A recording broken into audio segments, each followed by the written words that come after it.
Assalamualaikum warahmatullahi wabarakatuh. Baiklah, pada kesempatan kali ini saya akan mempresentasikan tugas besar pra-UAS ujian akhir semester dari mata kuliah Manajemen Industri yang akan dipresentasikan oleh saya sendiri, yaitu Emadip Arziansyah dengan NIM 23073089. Baiklah, langsung saja kita masuk ke materinya.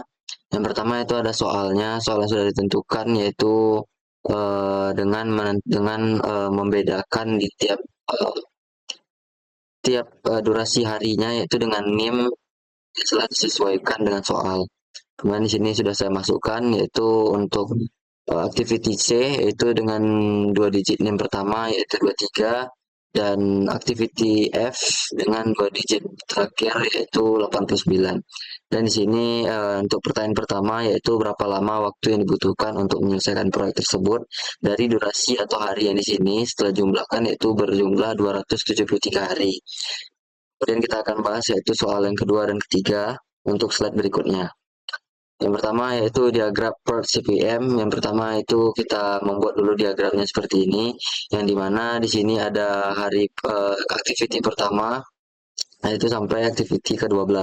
Yang pertama yaitu kita masukkan dulu angkanya, yang dimana di sini A itu dimulai dari preceding activity, yaitu aktivitas yang didahulukan itu tidak ada, yaitu hari pertama atau aktivitas pertama, yaitu A dengan hari ke-12, yaitu dengan hari paling cepat yaitu 10, dan hari paling lambat itu ada di 12.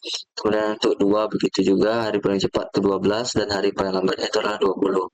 Kemudian untuk C, kemudian ini C itu juga sama dengan A, yaitu preceding activity-nya tidak ada atau non. Kita letakkan terpisah karena diulang dari awal lagi, yaitu 0, kemudian hari terlambatnya itu adalah 23. Setelah itu kita buat di sini ada seperti dummy untuk menghubung antara activity C. Di sini karena ini dummy, yaitu berarti aktivitinya itu adalah 0, yang mana ini mulai dari 23, dan karena 0 itu selesai di 23 juga. Dimana kemudian activity yang keenam yaitu ada yang E, yaitu dengan 8 8 hari. Nah, di sini 45 ke 8 yaitu 53, dan di sini untuk E itu ada C dan D. Di sini kita memilih untuk menghubungkannya ke D, tapi juga bisa menghubungkannya ke C. Jadi harus didahulukan yaitu C dan D. Kemudian selanjutnya itu adalah E. E di sini F di sini ada E. Nah, teruskan saja dari E menuju F. Kemudian di sini kita teruskan dari 53 selama 89 hari dan selesai di 142 hari.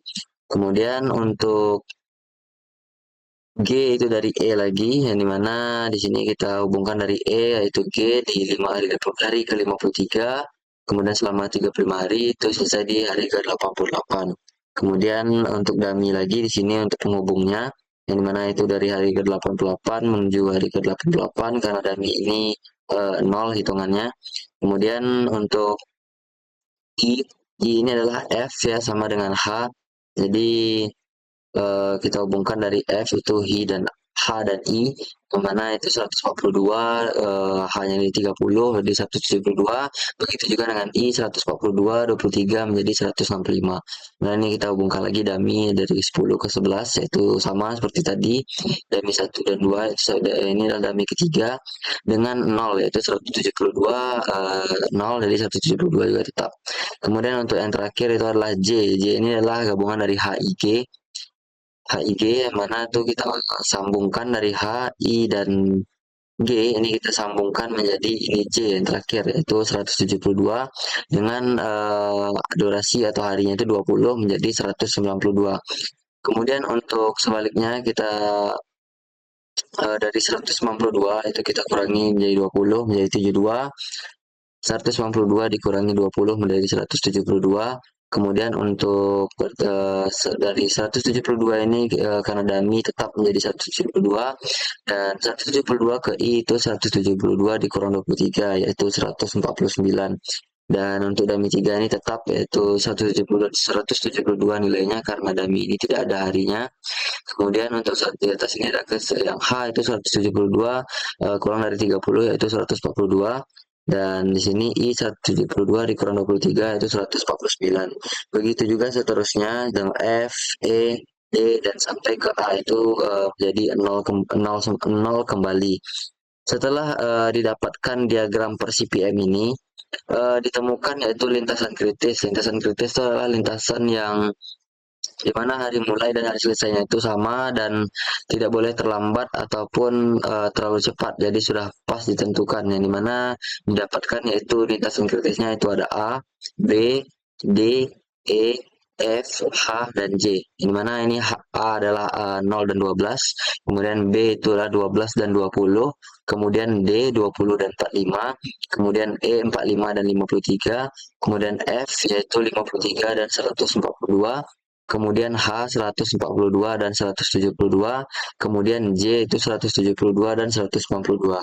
Jadi didapatkan hasilnya seperti ini dari pencarian melalui diagram per CPM. Kemudian kita masuk ke diagram yang kedua yaitu precedence diagram. Sama seperti diagram per CPM tadi, cuma di sini bentuknya sedikit berbeda dan tidak ada dummy ya. Jadi kita coba uraikan saja seperti tadi kita masukkan lagi itu A itu preceding activity-nya itu non atau tidak ada, berarti itu mulai dari awal 0, kemudian dengan rentang hari 12 menjadi 12 tuh penyelesaiannya, kemudian B juga sama, kemudian ini di activity atau selama durasi harinya itu 8, berarti 12 tambah 8 itu 20, kemudian untuk C ini karena non ya tadi non berarti diulang dari awal lagi 0 dengan durasi 23 menjadi 0 tambah 23 menjadi 23 hari. Kemudian untuk D 20 karena 25 hari berarti 20 tambah 25 berarti 45 hari. Kemudian 45 yaitu kemudian yang E itu 45 ditambah dengan 8 yaitu 53 hari. Kemudian di 53 ditambah 89 yaitu 142, dan untuk G 53 tambah 35 88, kemudian untuk H 142 tinggal 30 yaitu 72, kemudian untuk I 144 tambah 23 167, dan J 172 tambah 20 itu 192.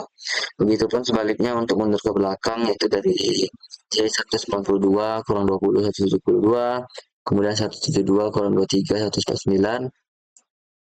Karena di sini terjadi selisih ya, berarti kita tulis selisihnya ini yang dimana ini karena ini 0 nih tidak ada selisih antara atas dengan yang bawah, berarti kita letak 0, sedangkan ini ada selisih yaitu 5 poin, kita tulis 5 di sini, dan di sini juga ada selisih 84 poin, kita tulis di sini 80 per hari. Kemudian begitu juga dengan F 142 kurang 89 yaitu 53, kemudian E juga 53 kurang 8 45, kemudian G 172 kurang 35 137, dan begitu seterusnya sampai kembali ke hari pertama lagi atau hari 0 yaitu pada aktivitas A.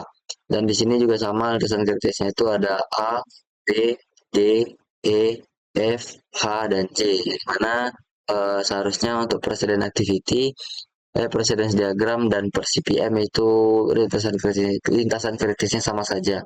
Namun di sini untuk pertanyaan itulah berapa lama waktu yang dibutuhkan untuk menyelesaikan proyek tersebut. Nah, dari durasi ini 273 hari. Namun di sini cuma didapatkan 192 hari. Nah, mengapa berbeda? Karena itu yang berbeda. Yang pertama itu faktornya dari preceding activity. Yang dimana ini tidak satu aktivitas saja dilakukan pada hari yang berbeda.